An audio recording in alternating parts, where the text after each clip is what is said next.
I think it's important to have certain expectations in life. And of course, without expectations, you can't set goals, you can't set timelines, you can't set action steps, right?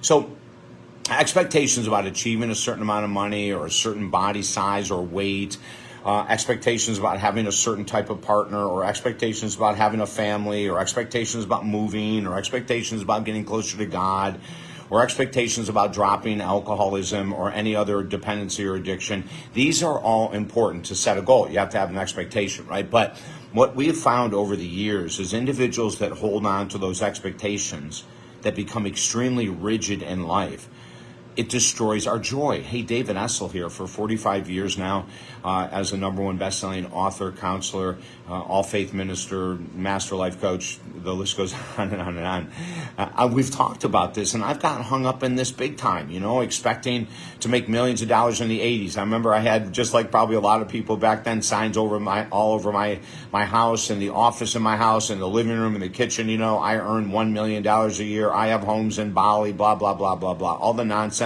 that I used to believe in, right? And then when those expectations don't come through after a year or 2 or 3 or 4 years, we start to lose that gumption.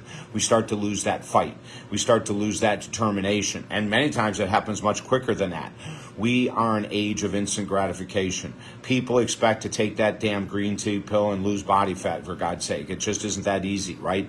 Our expectations are that our children should behave a certain way, even though our kids are not us. Our kids are separate beings. Our children need to find their own pathway. I'm not saying don't be a parent. I'm just saying we have expectations that our child should go to law school and they become a mechanic. And then our expectations are shattered. Why? You see, expectations, when they're held so tightly, are those things that kill joy. Let's say you have a child that you want to go to medical school and they want to be an auto mechanic. And when they're working on cars, trikes, bikes, you name it, they're in heaven. Why wouldn't you be in heaven with them? Why wouldn't you be joyful with them? Why wouldn't you be so happy that, they found a place in life, they found a place in this world that they absolutely love what they're doing? But so many times parents take the opposite role. Well, my child had all kinds of potential and he blew it becoming a mechanic. Now he's only going to earn X amount of time. Do you see how expectations kill joy? Now, if you're that parent to that child and you say, oh my God, that's okay, you didn't go to college. Look what you're doing. You love what you work. That's where I want you to be. But the same thing can happen with expectations with us. We can expect that this is the perfect partner in the world. While most relationships end, very few relationships go the distance, quite frankly. Look for the statistics. I'm not going to bother repeating them. I have so many times. But we have these expectations that the relationship should last forever. And then when it doesn't, some people go into outrageously deep depths of depression, addiction, or they jump into another bed right away, and they jump into another bed right away. Why? Because they held on to an expectation too long. They weren't in touch with reality. You may go to a certain spiritual center or a church, and they're telling you that because you're in this church, that you're the favored ones, you're the gifted ones, so you're the ones that are getting into heaven.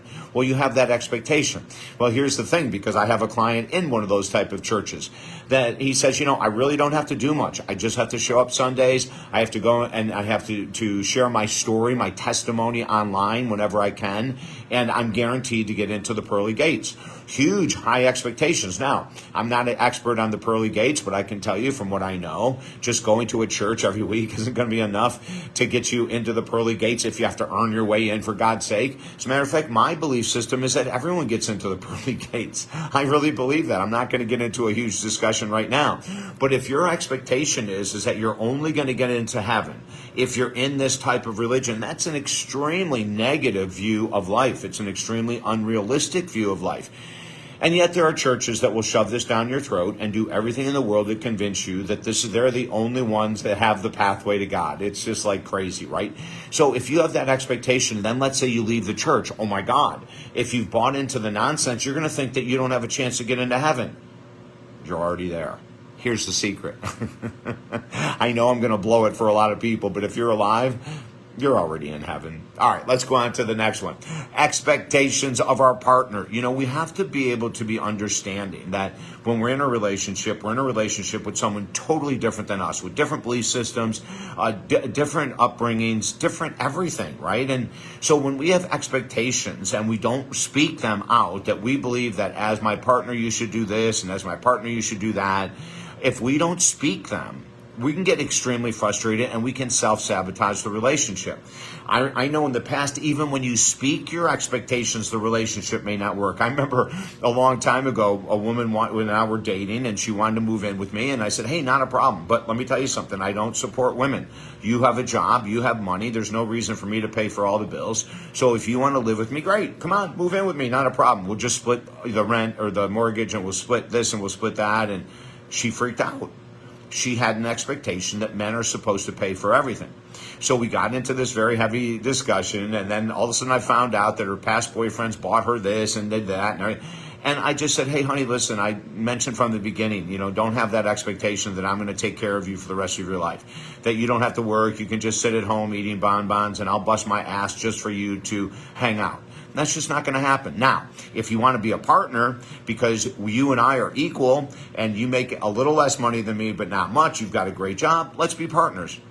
Of course, it didn't work because she had an expectation that men are supposed to bow to her feet and take care of her needs. So let's get clear with expectations, because if I stayed in that relationship would have been pure crap. That relationship would have destroyed my joy because her expectations and mine were completely different. Now, I'm going to make an important statement. I'm not saying her expectations were wrong, but those expectations on her side should have been brought up early in the relationship, just like mine was. So when I said to her, I do not support women, especially women who can afford to live with me, she should have spoken up then and said, well, then this isn't going to work for me because I expect men to take care of me. We would have been fine. It would have ended after a week or two. There would have been nothing. But it went on for a couple months, and every time this came up, it just turned into an argument till finally I said, listen, I'm going to drop my expectation that you'll ever change, but we're also going to end the relationship. Don't be afraid to end a friendship, a relationship, or anything else where expectations are so off the chart in the wrong direction for you that you end up sabotaging your own life. If I can help you at all, these are tricky things, right? A lot of times we have expectations and we don't even know it. It's built into society. If I do this, I should get that. If I do this, I should get that. But that's not the way the world works. A lot of times we have to be much more flexible. So set the goal, do the action steps, expect a positive end result, and then let go of your expectations. If I can help you at all, go to talkdavid.com. Let's work on this so you can live in a land filled with peace. Have a beautiful day.